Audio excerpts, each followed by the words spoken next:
Le 30 octobre 2017, le cadavre d'une jeune femme prénommée Alexia Daval a été retrouvé dans une forêt non loin de Greil, Haute-Saône.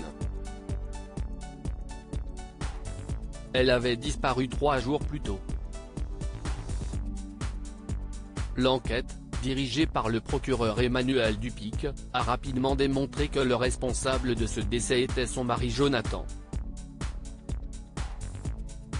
Placé en garde à vue, celui qui avait fondu en larmes lors de la marche blanche organisée en la mémoire de sa compagne avait expliqué avoir tué sa femme accidentellement, avant de se rétracter et d'accuser son beau-frère dans un contexte de complot familial. Mais il avait fini par reconnaître son crime, après plusieurs mois de dénégation puis de fausses accusations. Il avait notamment reconnu avoir tenté d'incendier le corps de son épouse. En novembre 2020, il a été condamné à 25 ans de réclusion criminelle, sans période de sûreté supplémentaire. Et après avoir passé plus de 3 ans en isolement dans la prison d'Ensisheim, Alsace, Jonathan Daval viendrait de trouver du travail. Si est-il ce qu'a du moins révélé sa mère Martine Henry tout récemment à Gala.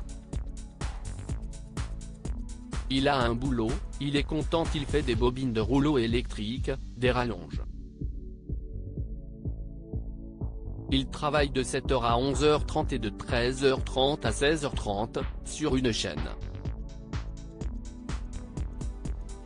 Bon, ce n'est pas très intéressant, mais il a un boulot, il est content. Ça l'occupe toute la journée, a expliqué sa mère à nos confrères, avant de préciser qu'il gagne 600 € par mois pour cette activité. Pour rappel, sa mère s'était déjà exprimée à de nombreuses reprises au sujet de son fils.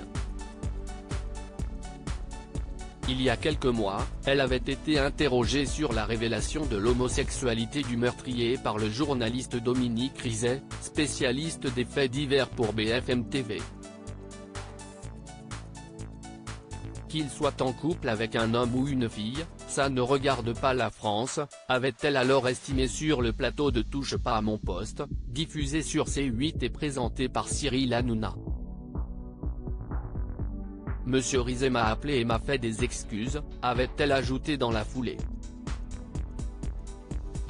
Martine Henry s'était rendue dans plusieurs émissions télé lors de la sortie de son livre Moi, maman de Jonathan paru en novembre 2022.